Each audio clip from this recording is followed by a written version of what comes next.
اس طرح پڑھے اللہم صلی علی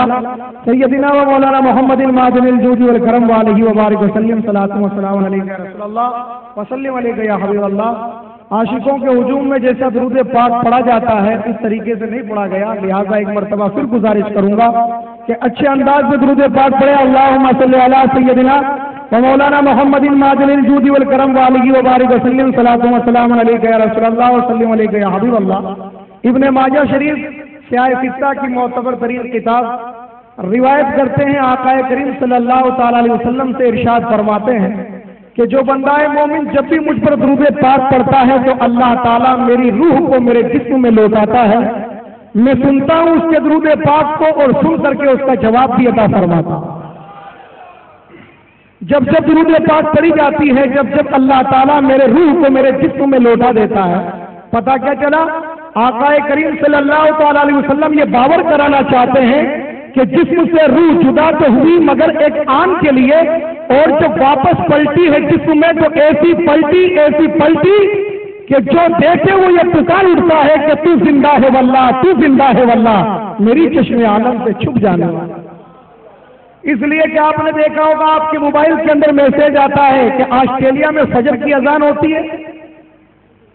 فجر کی اذان کا سلسلہ شروع ہوتا ہے، یہاں تک کہ وہ ختم نہیں ہوتا اس سے پہلے ظہر کی اذان شروع ہو جاتی ہے۔ ظہر کی اذان کا سلسلہ شروع ہوتا ہے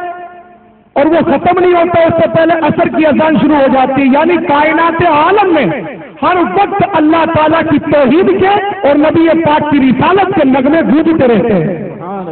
ہمیشہ نغمے گونجتے رہتے ہیں۔ پوری دنیا کے اندر مسلمان بسا ہوا ہے، مسلمان کسی ایک ملک اور ایک وطن کا قیدی نہیں ہے۔ جب جب اذان پڑھی جائے گی تو نماز بھی پڑھی جائے گی، اور جب جب نماز پڑھی جائے گی وہاں پر میرے آقا کا سلام بھی پڑھا جائے گا، درود بھی پڑھا جائے گا۔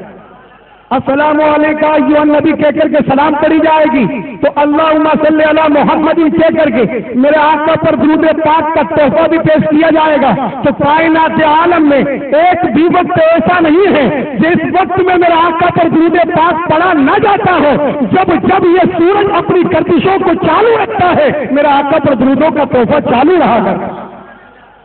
جب درودوں کا سلسلہ رکا نہیں تو کوئی کہہ نہیں سکتا کہ جسم الگ ہے اور روح الگ ہے۔ اس کے بعد اگر انسان خاموش بھی ہو جائے، بفرض محال خاموش ہو جائے، تو درخت کے پتے کہیں گے ہم بھی درود پاک پڑھتے ہیں، سمندر کی مچھلیاں کہیں گی ہم بھی درود پاک پڑھتے ہیں، یا آسمان کے ستارے کہیں گے ہم بھی درود پاک پڑھتے ہیں، یہ فضاؤں کے چھوٹے کہیں گے ہم بھی درود پاک پڑھتے ہیں۔ اس لیے کہ کائنات کی ہر شے جہاں پر اللہ کی تعریف کرتی ہے وہیں پر محبوب پر درود پاک بھی پڑھا کرتی ہے،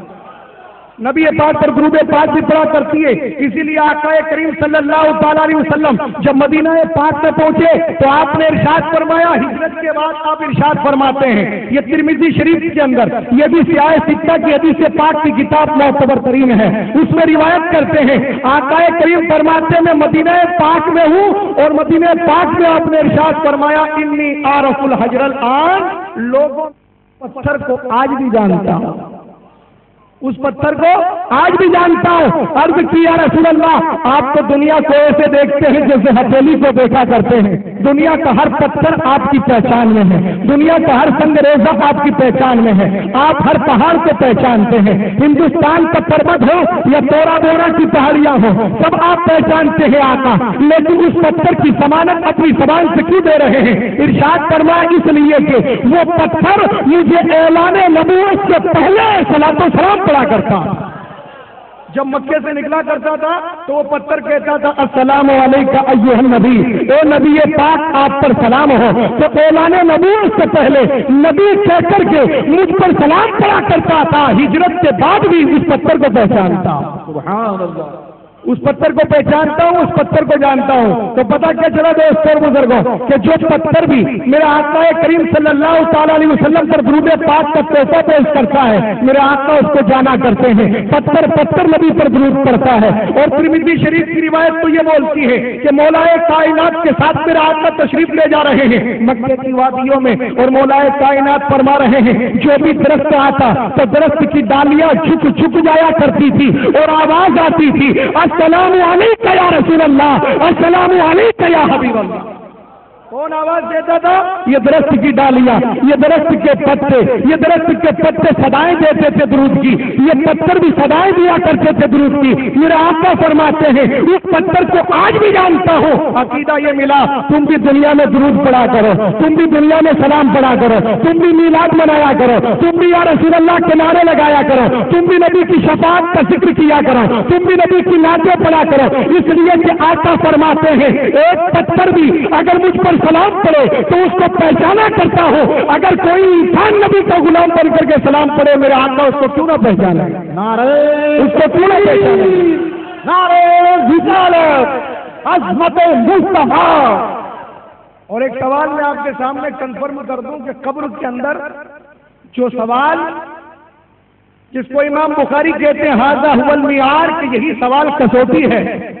اور جس سوال پر نجات کا دار و مدار ہے آپ کے سامنے پیش کر دیتا ہوں۔ اگر کوئی کہے قبر کی تیاری کرو اور حشر کی تیاری کرو تو آپ کو میں بتا دیتا ہوں قبر اور حشر کی تیاری کیا ہے۔ قبر کے اندر تیسرا سوال آپ نے جان لیا ہوگا، وہ تیسرا سوال کیا ہے؟ آقا کریم صلی اللہ علیہ وسلم اپنی زبان پاک سے ارشاد فرماتے ہیں تیسرا سوال پوچھا جائے گا تو میری شان کے لیے پوچھا جائے گا، میری شان کے بارے میں پوچھا جائے گا، میری عظمت کے بارے میں پوچھا جائے گا، میری شوکتوں کے بارے میں پوچھا جائے گا، میری نعت کے بارے میں پوچھا جائے گا، میری شخصیت کے بارے میں پوچھا جائے گا۔ تو قبر کی تیاری اگر کرنی ہے تو اسی دنیا میں نبی کا اتنا چرچا کیا کرو اور جو نبی کی نعتیں پڑھے ان کے ساتھ مل جایا کرو، تاکہ قبر میں اگر زبان پر نبی کی نعت آ گئی تو بیڑا پار ہو جائے۔ اس لیے کہ قبر میں نجات نبی کی نعت پر ہے، قبر میں نجات نبی پر درود پر ہے، قبر میں نجات نبی کی سلام پر ہے، قبر میں نجات نبی کی مدحت پر ہے، قبر میں نجات اگر پانی ہے تو نبی کی تعریف کرنی پڑے گی۔ اب دنیا میں دیکھ لو نبی کی تعریف کون کیا کرتا ہے، میلاد کون مناتا ہے، یا رسول اللہ کے نعرے کون لگاتا ہے، سلام کا اہتمام کون کرتا ہے، اور جو ہے آقا کی میلاد کا اہتمام کون کیا کرتا ہے، ان سے مل جاؤ۔ اس لیے کہ قبر میں نجات ملے گی تو نعت پڑھنے والوں کو ہی نجات ملے گی،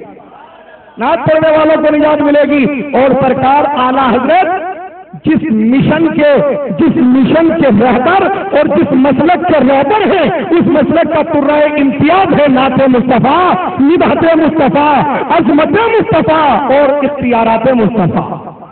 ہمارا یہ مشن ہے اہل سنت والجماعت کا۔ اس لیے آپ لوگوں سے گزارش ہے، بڑے کم الفاظ کے ساتھ یہ گزارش کرتا ہوں، جڑ جاؤ ان لوگوں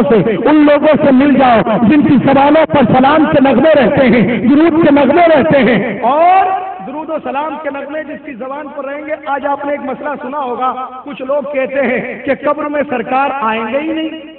کچھ لوگ کہتے ہیں نا ایسا، قبر میں سرکار آئیں گے نہیں۔ ان سے کہہ دو بالکل آپ کا کہنا صحیح ہے، گھر میں کوئی کسی سے جب آیا کرتا ہے، جب کوئی اسے سلام دعا کیا کرتا ہے، آپ سے میں سلام کرتا ہوں تو آپ میرے گھر میں آ سکتے ہیں، میں آپ سے سلام کرتا ہوں تو آپ کی گھر کی 11ویں میں میں شریک ہو سکتا ہوں، آپ میرے گھر میں آؤ میں آپ کے گھر میں آؤں، اس لیے کہ آپ کے اور میرے بیچ میں سلام دعا کا سلسلہ شروع ہے، ہم آپس میں ملتے ہیں، سلام کرتے ہیں، مصافحہ کیا کرتے ہیں۔ تو اسی طریقے سے جو نبی پر زندگی بھر درود پڑھتا ہے، زندگی بھر سلام پڑھتا ہے، زندگی بھر یا رسول اللہ کے نعرے لگاتا ہے، جب قبر میں پہنچے گا اور فرشتے پوچھیں گے بتا ان کے بارے میں کیا کہتا تھا، میرے آقا تو فرمائیں گے اے فرشتوں اب اس سے نہ پوچھو کہ میں کون ہوں، بلکہ مجھ سے پوچھو کہ غلام کس مقام کا ہو چکا ہے اور کس مرتبے کا ہو چکا ہے۔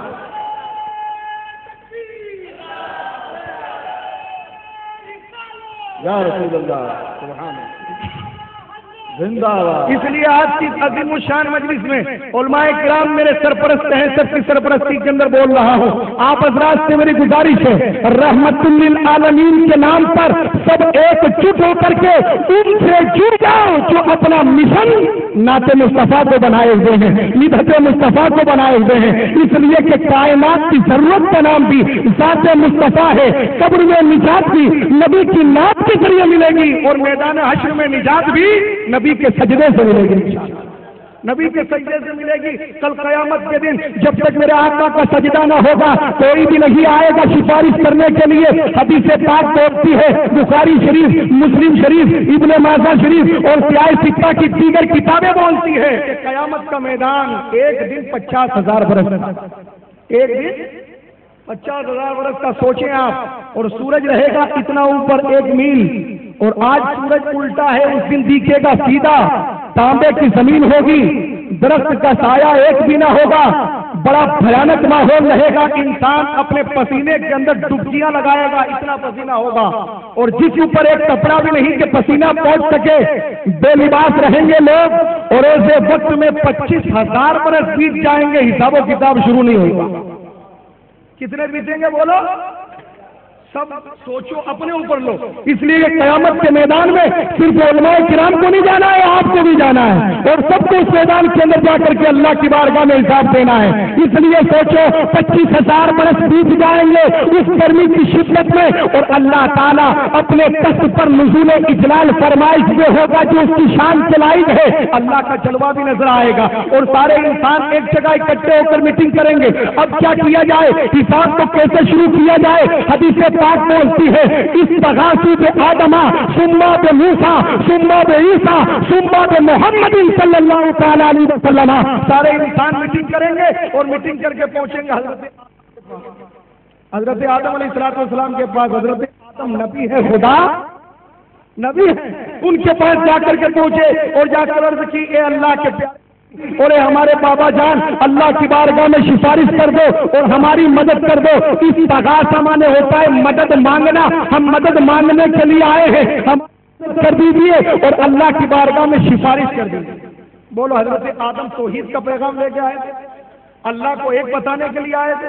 آج اللہ کا جلوہ بھی نگاہوں کے سامنے ہے، اور پوری انسانیت حضرت آدم کے سامنے کھڑی ہے۔ اگر شرک ہوتا، اگر کفر ہوتا، اگر بدعت ہوتی، تو حضرت آدم فرما دیتے، ارے کل دنیا میں تو اللہ نظر نہیں آتا تھا، آج تو اللہ نظر آ رہا ہے، اس لیے جاؤ خدا سے مانگو، میرے پاس کیوں آئے ہو؟ نہیں، ایسا نہیں کیا، بلکہ فرمایا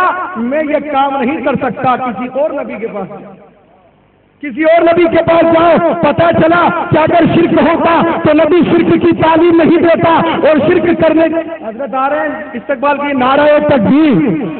نعرہ رسالت، علماء اہل سنت، حضور شیر میوات، فیضان مفتی اعظم راجستھان، سبھی حضرات تشریف رکھیں، درود پاک پڑھیں، اللہم صلی علی سیدنا و مولانا محمد المعدن الجود والکرم وآلہ وبارک وسلم، صلاۃ و سلام علیک یا رسول اللہ وسلم علیک یا حبیب اللہ۔ ان قریب حضرت آپ کے سامنے تشریف فرما ہوں گے۔ کچھ ہی لمحوں کے لیے میں اپنی گفتگو کو اختتام پذیر کرنے کے لیے اب آخری بول میں بولنے جا رہا ہوں۔